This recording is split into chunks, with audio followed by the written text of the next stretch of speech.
Hey there. I know that you weren't necessarily around on that 2018 team that lost to Alabama in the championship, but I'm curious, does it seem like they sort of have your number and that every time Georgia goes up against them, and no matter if you guys are leading into half, that there's still just this team that you can't quite overcome? Like, does it seem like that's kind of, everyone else, not everyone else, but a few other teams that have won championships like LSU and Clemson have been able to get one over on Alabama. Does it feel like, Georgia has just not been able to measure up to that? Well, this team haven't played Alabama in a national championship before, other than like the 2018 team. But just being able to get this opportunity to go play a national championship at the biggest stage for all our careers, when we're playing one of the biggest games of our lives, it's awesome. Just being able to go against a fantastic team like Alabama at a big stage like this, can't take this opportunity for granted. So just got to go out there and play our best game. Right. Next, we'll hear from Chip Towers. Chip. Yeah, Kearis, kind of on that note, as an elite athlete, all you guys are, both sides, both sidelines.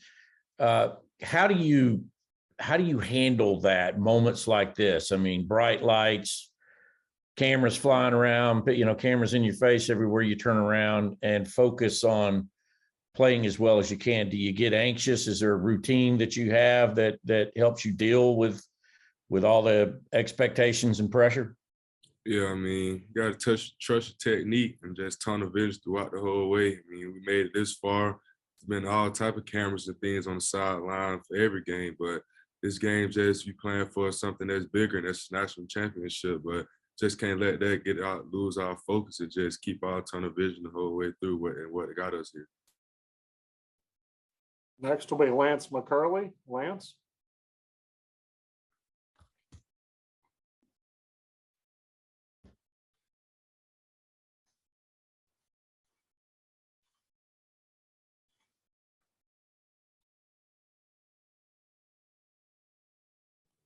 I think we have lost Lance. So let's go to Anthony Dasher. Anthony. Hey, Kearis, good to see you. Describe the energy it's given the rest of the wide receiver room to have George Pickens back, and kind of what did you think of his pancake block he had against Michigan? Oh yeah, George brings a lot of energy to the team and to the receiver room, and the block he put up against Michigan, it was kind of funny because I didn't notice it until I seen the video going around. He does it all the time. Did it last year, did it the year before that. That's just been how the way George plays, very physical, and just love to do things to go viral, I guess. Next will be Mark Schleybaugh. Mark.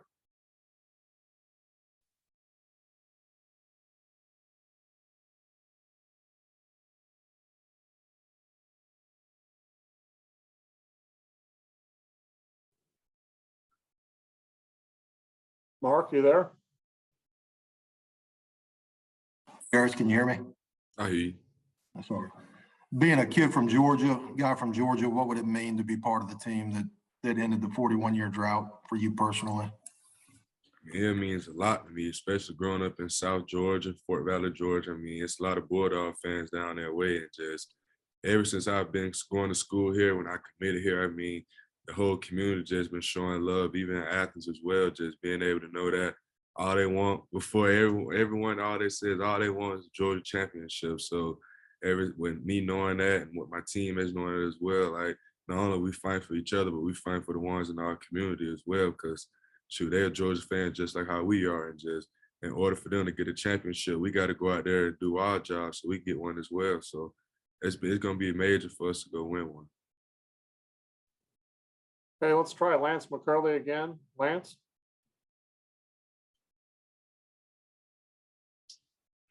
Hey, there we go. Sorry, my option went away. Hey, Kearis, how important is it to have guys like Ladd and Brock and some of these other guys who have helped that, especially when you guys have dealt with a lot of injuries at the receiver position this year?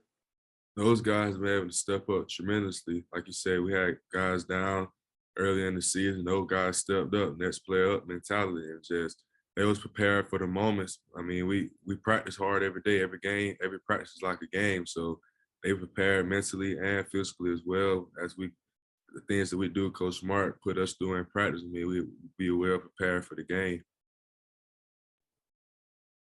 Next will be Steve Croner. Steve?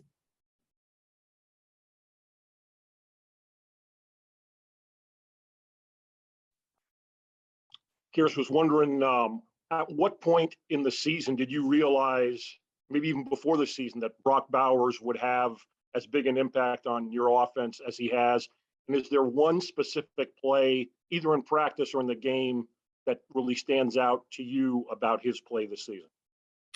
I knew Brock Bowers was going to be a playmaker back in the fall camp. I mean, he was out there making plays. I mean, he reminded me of Travis Kelce, how the way he was just making plays, you know, like just having a tight end like him has been a huge tradition to the team. And just that play versus Bama in the SEC championship game, he had caught the ball, broke like 3-4 tackles and ended up scoring. I was like, yeah, he a dog. But he's been certified in my book, and just the way he plays is he's a dog. That's all you can really say.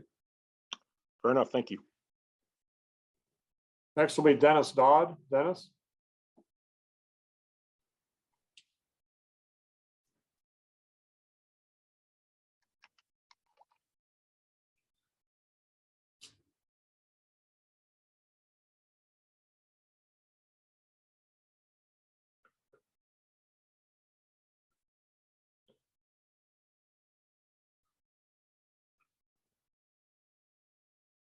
Dennis Dodd, next.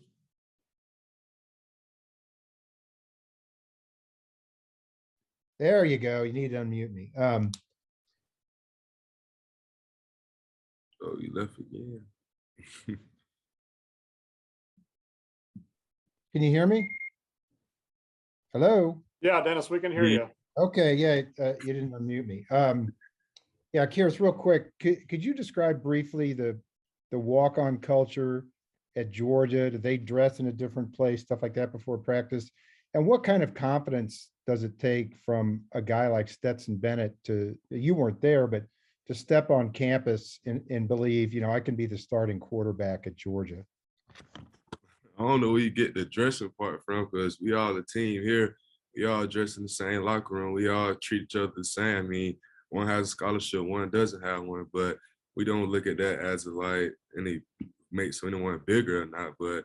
But Stetson, I mean, he came in as a walk-on, came back, was on scholarship. I mean, he worked his way up. I mean, he didn't listen to everyone who was down to him. He just kept his head down and kept pushing and kept chopping. I mean, everyone has the ability to make plays, and just it's all about the opportunity you're given. He made every opportunity the best. Thank you. Next will be Steve Hummer. Steve? There we go. Hey, Kearis, a couple of historical type questions. I'm wondering, as a Georgia receiver, for example, how tuned in are you to the legend of Lindsey Scott? We're just proud of what's going on. And just as a receiver, we just have to see what's going on, and that's just the most important thing for us, to just focus on what's going on. Well, as a member, he was a member of the 1980 team, and how much does that team get brought up to you guys even now? It gets brought up pretty often, just knowing that was the last national championship that was won at Georgia, which has been for like 41 years from now. And just knowing that that's the goal, is just to win a championship here, and just hearing those names and things like that going on just kind of motivates us that, I mean, we have the team to do it. And like, it's the year now with the opportunities right here in front of us, January 10th, we have to go make a statement so we could be the next ones that people are going to be talking about, the 2021 team. Thanks. Next will be Andrea Adelson.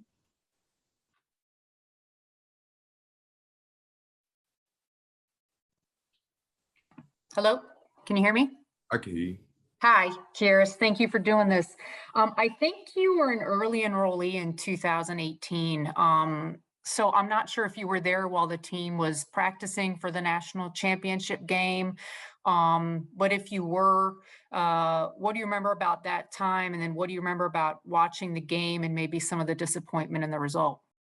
Yeah, I was here when I was practicing for the national championship, and just being a part of the team just for that short amount of period, like for a whole week. I mean, I feel like I was a part of the team, I feel like I was getting ready to go play, but that wasn't the story. But just knowing the work that those guys put in that week, I was a scout team member, so I just felt like I was just trying to get my best look, just try to push myself to that I'm going against one of the top defenses in the country, and just knowing that they was getting ready to go play a national championship game made me feel a part of the team as well. But I mean, just going back home after I was practicing, just being able to watch the game on TV kind of fueled myself that, man, like, in the next few months, I'm about to be in those same colors with those same guys that can be playing for something that's bigger than I ever expected, like, which is a national championship. And today has finally presented itself that I'll be playing my first national championship. So it's been like a dream come true and a journey as well. Thank you. Next will be Michael Casagrande. Michael? What kind of competitor is Kirby Smart? And do you have any memories, any stories about him in practice that kind of shows his competitive side? I'm pretty sure you can see his competitive side on the sideline every time they flip the camera on him during the game and stuff. Like, he's always hyped up. I mean, he got a competitive mindset. I mean, that's what I like playing for Coach Smart. I mean, he's always been a competitor. I mean, he lets us compete in practice as well by letting us go good on good, just showing us what we got and what we're capable of doing. I mean, when you do that with competitor versus competitor, I mean, all you're doing is sharpening iron. And that's what Coach Smart preaches every day, compete. Next will be Mike Griffith. Mike?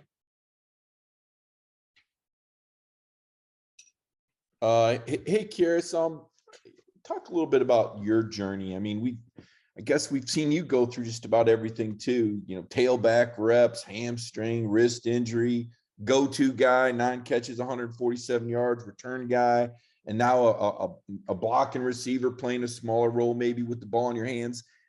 Talk about that perseverance and how have you maintained such consistency going through all those different things in your career? Yeah, I mean, I pretty much said that started when I was a child. I know my mom was always hard on me, things like that. Everything is not going to go your way. And once you hit adversity, you just got to know how to respond with it. And my mom always just taught me to just keep your head down. Don't let one injury or one bad downfall define who you is as a person. And like knowing my role is a little bit smaller this year, I still take it as like I'm a major key part of this team because I am. And just knowing what I'm doing for this team, I'm playing my role, just being there for my teammates. That's the best thing I could do right now, and I'm enjoying it. And so far as us to playing a national championship, so it's just not what I can do as a person, but what can we do as a team. Next will be Connor Riley. Connor?